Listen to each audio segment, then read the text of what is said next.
I can't remember who, and it was basically an analysis by a guy named John Hussman, Hussman. And again, just because an expert predicts a decline doesn't mean it's going to happen. Just know that there are thousands of experts out here. They all have different predictions. And the thing is that the prediction of a crash tends to draw more attention than the prediction of something else. So there's a constant flow of people that write books about how the American economic system is going to collapse and everything's going to fall apart tomorrow. And all these books, they sell really well because people like to be scared, and or people tend to respond to fear more than anything else. And 80-90% of these predictions end up being wrong. Hussman's article got my attention because what he was saying makes sense, but it's really my bias that's leading me to even talk to you about this, because I looked at his argument. I said, he's got a good point. This could happen. This wouldn't surprise me. But the thing about it is, to some extent, the prediction of a stock market crash, it's almost like predicting that, it's like if I'm standing in the room on one leg and you say, Boyce, you're going to fall. You know, be careful, Boyce, you're going to fall down. It's not like you can really say I'm going to fall for sure, because you never know. I might be really balanced. I might be good at standing on one leg, right? But what you're kind of really saying is not so much that I'm going to fall. What you're saying is that I could easily fall. See, let me know if you understand the difference. Give me a guess if you understand the difference between you knowing for sure that I'm going to fall versus you saying there's a higher probability that you're going to fall, right? Why? Well, because if somebody comes along and they push you down, or the wind starts blowing, or whatever, there's an earthquake or I don't know, whatever, right? I'm more likely to fall. Why? Well, because I put myself in a risky position, so to speak, by standing on one leg. So me standing on one leg does not mean I'm going to fall. It just means that if something happens, if somebody bumps me on the subway or whatever, I'm more likely to fall than I would be if I was standing on two legs. Okay. So that's what your market is looking like. That's what your stock market is. The stock market is incredibly fragile right now. It's very fragile because these valuations are enormous and they're based on these really high expectations. And I want you to think about it like this. Have you ever seen somebody that goes on a date and they really love the person? They think the person's awesome. And so they form these really high expectations that of the relationship. Like they're already planning what they're going to name their firstborn kids. And they're thinking like, oh, well, she lives in Cincinnati and I don't mind living in Cincinnati. There's jobs there. I could get a job in engineering in Cincinnati, right? Or his mother is a pharmacist just like me. So I bet I get along great with his mom, and his family lives in Connecticut, right? So people like that, what happens if that person, if something goes wrong in that relationship? What tends to happen if that person has really high expectations, and then the person, let's say they never call them back or whatever? What tends to occur? Answer me in the chat. They crash. They overreact. They get really sad. They're like depressed. They're more than disappointed. Like their brain, they're just devastated. Well, why are you devastated? Well, because in your head, you built a whole universe of possibility. You built a whole reality in your head. And so when that man or that woman did not call you back, you didn't just lose what you had, you lost what you thought you were going to have. You lost your expectations of what you're going to have, which is very different from somebody who has no expectations at all, who says, yeah, we had a nice first date, we'll see how it goes, right? And then they don't call back. They're like, I thought there might be something there, but I guess not. Time to move on, right? Those are two different scenarios. So the stock market is in that high expectation phase.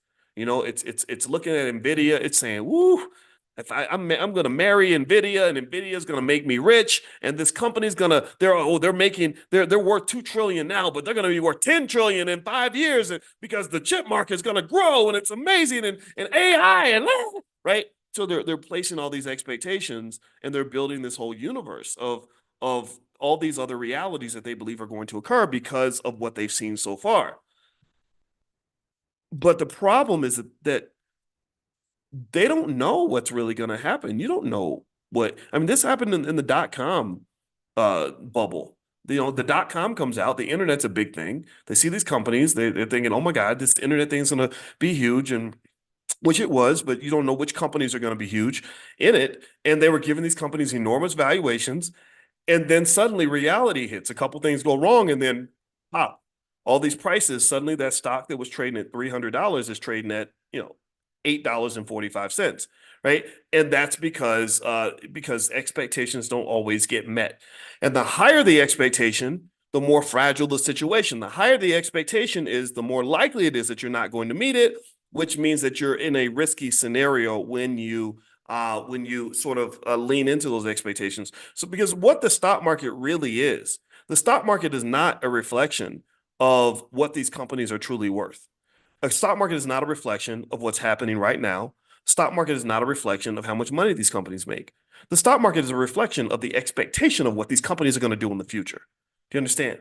So that's what makes it magical. See, what makes it magical is that that's the place where you can reach out into the ether, you can reach out into the realm of impossibility and make that into something real. That's the beauty of it. That's what makes it so exciting, is that you literally have this space where we have us fancy mathematicians in finance. I take credit for being one of those people, right? Well, we sat around and we did all this math and we figured out, like, you can actually use probability theory and take stuff that's not real and put a financial value on that and make that into a functioning market where people can actually sell possibilities. They can sell probabilities. They can sell expectations. You can actually buy and sell the future. That's what the stock market really is. And that's why it's awesome. Like, if you are in the Prime program and you're selling your stock options every week and you're making income in your bank account every week, that is, to me, as cool as people going to Mars and saying that you can pull oxygen molecules out of the air and turn that into liquid water. Like, you're literally able to take this thing that isn't real and turn it into something that's very real.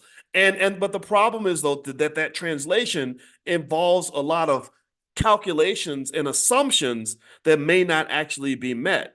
Right. So an example might be a time maybe where there's some athlete that gets signed to the Dallas Cowboys and they pay him $100 million because they expect that he's going to come there and win Super Bowls. But everybody knows the Dallas Cowboys can't get past the first round of the playoffs and that Jerry Jones is a terrible owner. So what happens is that this player, Ezekiel Elliott or somebody, that was the name of the guy at Ohio State. I'm from Ohio State. He doesn't pan out. And so then what happens is that once you have the rubber meeting the road, once you have the realization meet up with the expectation, sometimes they don't align.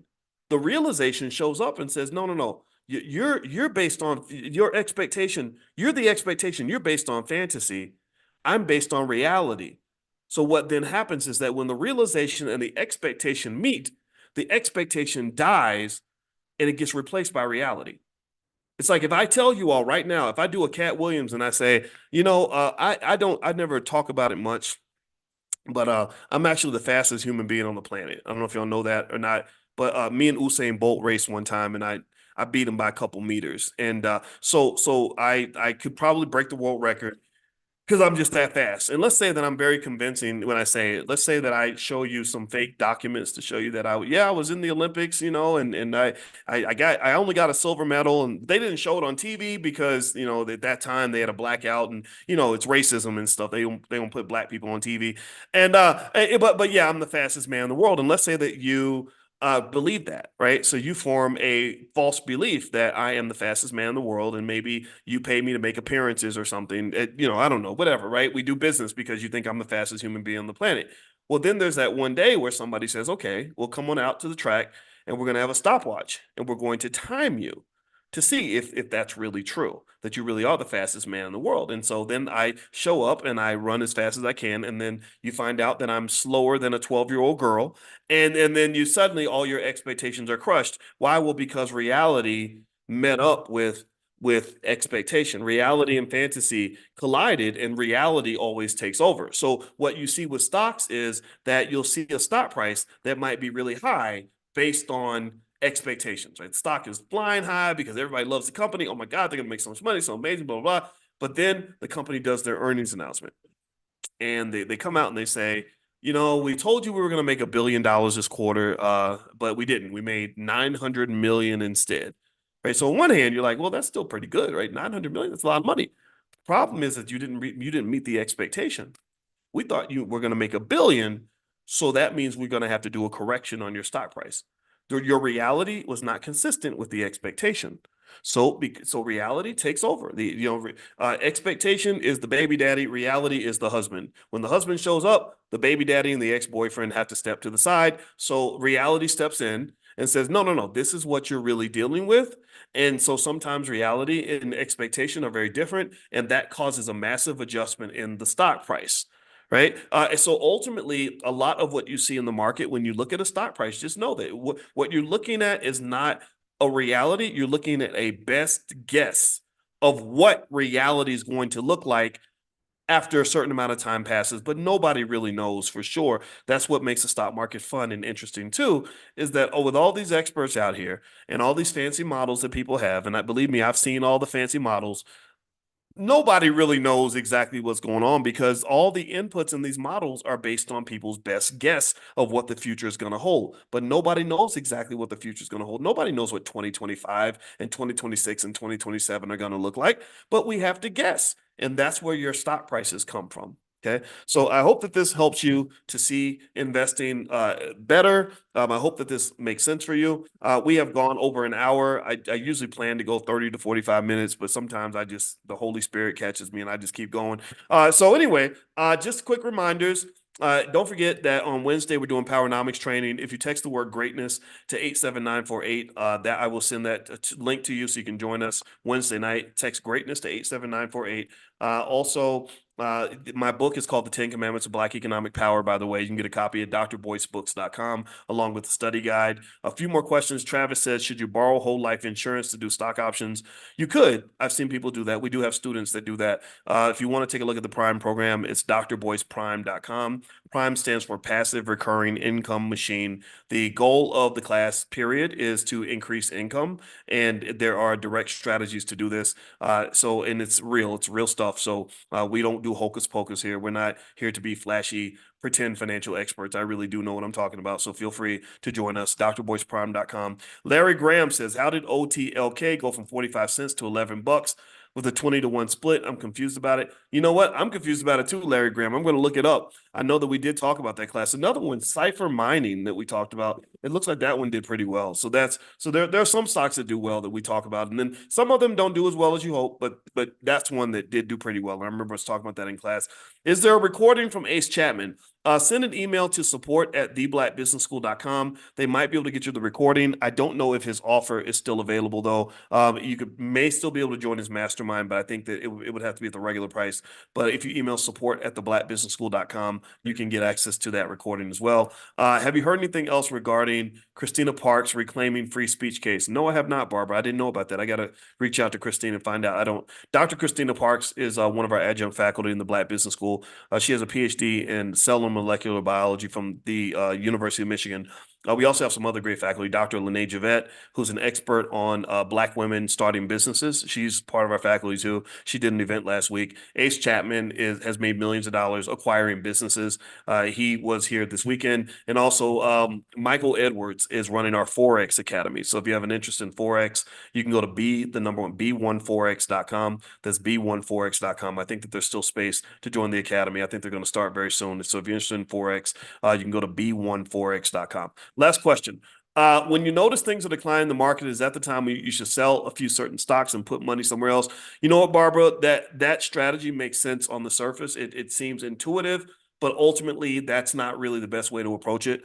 The best way to approach investing, in my view, is to be consistent with your strategy, to not try to go chasing the waterfalls. It's not it just because it'll create a lot of FOMO and a lot of fear and a lot of anxiety. And actually the reason we created the whole Black financial therapy department that we have in the Black Business School with our therapists and everything, and my wife is one of them, is because investing involves a lot of emotion. And it involves two major emotions are fear and greed. And we talk extensively about how to make sure that fear and greed, the devil and the angel on your shoulder, don't cause you to make investing mistakes. So you have to know what the greed looks like, what it feels like, what it does in investing. So right now you're in the greed phase. Basically, the market's going up. Everybody's seeing the price of Bitcoin going up. They're seeing stocks going up. So they're getting FOMO. So everybody's diving in because they see stuff going up and they don't want to miss the money. And that's honestly a big mistake because a lot of them are going to arrive right when stocks hit their peak and they're going to get body slammed. And it's only going to feed into pre-existing financial trauma that they've already had or fears they already had about the market. They're gonna say, see, that's why I don't mess with the stock market, because the stock market loses my money, blah, blah, blah. Right. But then you also have fear. Fear is when you have the corrections. And sometimes you have flat out crashes or collapses that cause people to just freak out, get scared. They sell everything while it's cheap, even though you don't have to, when really just waiting a little while will make things better. And so we talk about dealing with fear and just kind of finding ways to kind of manage that, and also making sure that you minimize risk also by thinking carefully about the situations that you even go into. Investing involves risk, it always does, but risk is not always a bad thing. Risk is a wonderful thing. You have to have some risk in your life to give you some opportunities to make money, right? A dollar that sits on your desk that you don't do anything with has no risk. There's no risk that that money's going to ever go away if it's sitting there right there on your desk or under your bed. But the problem is that you do have a couple of certainties that things are definitely going to happen, or that your dollar is going to lose its value because of inflation. Inflation every year is going to show up and take away 2% of that dollar, 3%, 4%, 5%, sometimes as much as 7 or 8%, depending on the year. So that dollar is going to erode in value. It's a ticking clock. It's like an apple in your on your kitchen table. Every day that apple sits there, it's rotting a little bit more. So you better do something with that apple, or that sucker's just going to deplete and disappear, right? So effectively, investing allows you to have that risk where you've got this, at least this possibility that something good is going to happen with your money. Like I was telling you guys about how I bought Nvidia stock with my wife, and by accident, I didn't even know I bought it. And I just bought it, didn't think about it, planted the seed, and that $4,000 investment turned into over 90,000 bucks. You know, this does not happen all the time, but by being in the game, I gave myself that chance for it to happen. Do you understand? So the key idea with investing is you got to be in the game. If you're in the game, that gives you the best chance to win. And also, maybe what I can do for you is help you to manage the game so you can minimize your risk and increase the likelihood that good things are going to occur. Do you understand? Give me a yes if you're following. Give me a yes if that makes sense to you. Okay, so let's see. One more thing. Don't forget, if you want to get a notification when we do money in the morning, just text the word morning to 87948. Morning to 87948. We do this every morning, 10 a.m. Eastern, 7 days a week, because I want your financial consciousness to be on 10. I don't want us thinking about what everybody else is doing, because everybody else is doing it wrong. I'm going to be honest with you. Most Americans are doing it wrong. I want you to do it right. So every single morning, we get together every day and we do this. And I'm not going to stop because I love this too. All right. So anyway, I'm out of here, guys. Have a great day. God bless you. Thank you so much for hanging out with me. And I'll see you tomorrow morning at 10 a.m. Eastern.